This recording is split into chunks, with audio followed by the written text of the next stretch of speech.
All right, everyone. This thing right here has worked pretty good. You see, it's been catching all the contaminants coming out of the pump.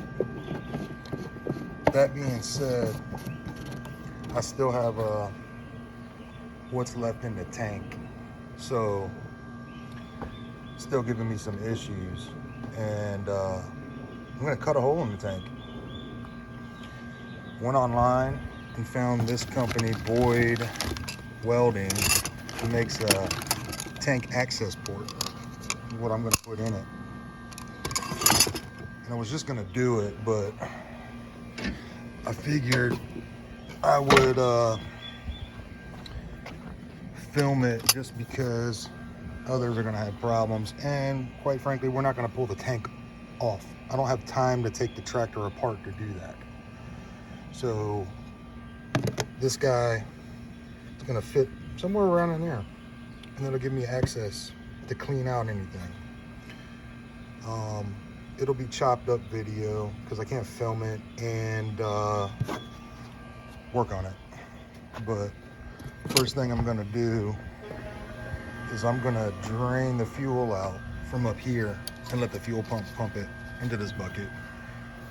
And I'll just have a bunch of clips showing the process if I can. If I can't, then you'll never see this anyway.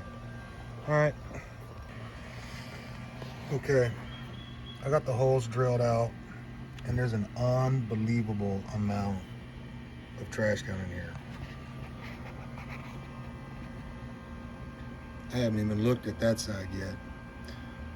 But see if it focuses. Some of it's from the plastic, drilling it out. But there's a lot of dirt. Looks like coffee ground.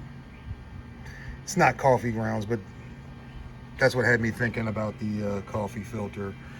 It just comes from the pump, but it would have took years of changing filters and pissing me off to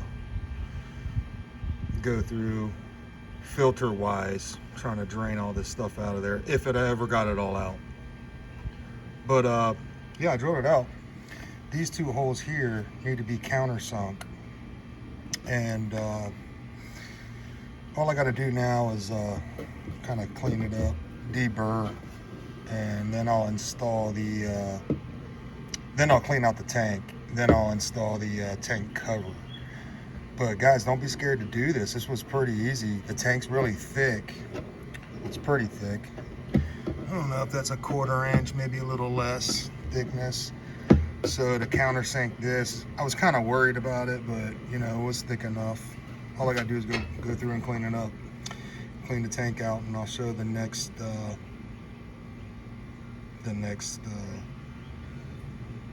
whatever I gotta do. All right. I forgot to mention that I made this template of, let me see.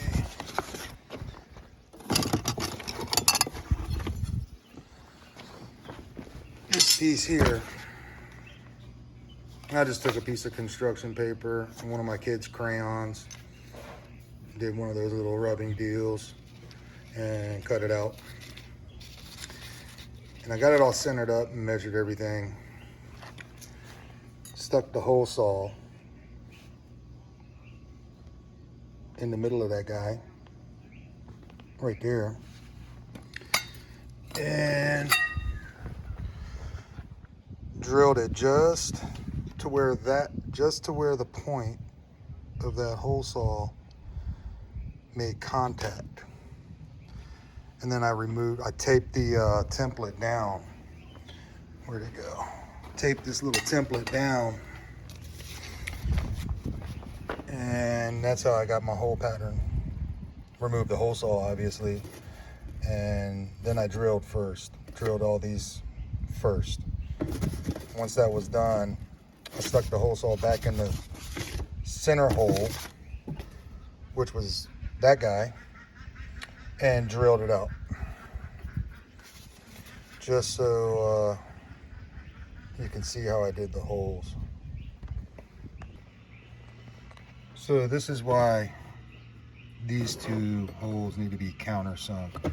When you get this ring in here, which is the threaded ring that's going to hold the cap on, you want this to be flush, because then you have a rubber gasket that goes around, and that's what actually gives you the good seal on the tank. But that's why these two holes are countersunk. These other ones are not. They don't need to be. But so when you remove the cap, that's what holds that ring in there.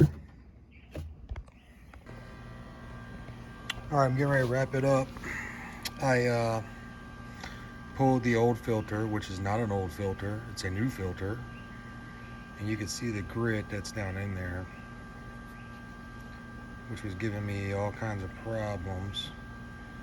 And I took my air compressor and, well, whatever. Took my air compressor and back blew the line back into the tank. Tank's clean. There's something right there. The tank is clean.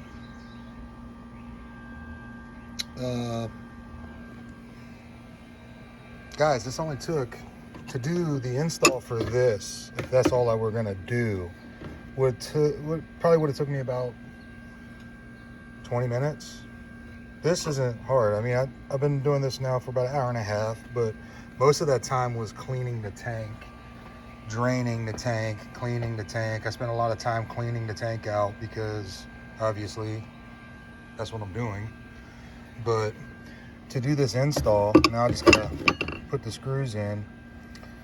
To do this install, 15 minutes, 20 minutes. Once you measure it up and get everything lined up where you want. I mean, make the little stencil. That took, what, half a minute with a crayon and a piece of construction paper. Yeah, let me see. Here's some of the stuff that was coming out of the line, because I put a rag in on the back side of the line to blow it through, plus all the stuff that I was digging out of there. And some of this is plastic from the drilling out the tank, but 90% of that is like this gritty kind of sandy debris that I was getting in the tank from the pump. So you can't really prevent that. Hopefully I won't have this problem because I have this now. And if I do, I can get down in here and clean it out. So, let's see, here's the screws. Here's these guys. I might put that sticker on there. I don't know. BoydWelding.com custom fuel tanks. So this is designed to do exactly what I'm doing with it. So I'm not worried about this not working. Anyway, that's it. Here it is, all done, bolted down. Oh yeah, by the way, this is a Kubota BX 23S 2018 Kubota. So, great tractor, I love it. The only issue I've had with it is shitty fuel. So, it's all done. I'm gonna fill it back up and hopefully I won't have any more problems. Okay, really one last thing. I'm not the expert on video making, obviously. This, I'm just doing this. Maybe it'll help somebody else out. This tells you what tools you need. Here's the tank cover. You know, a little description on what to do. And this is a 6-inch outside diameter and a 4-inch inside diameter. You know, I pre-measured all of that obviously before I bought it, but they make different sizes. So just so everybody is aware, what worked for this application was a 6-inch outer, 4-inch inner, and it fits it. I mean, I might have gone a little bigger, but you know, I don't need it. Worked perfectly for what I'm trying to do. So hopefully that's all. And I won't need to make another video saying, wait, one more thing. See ya.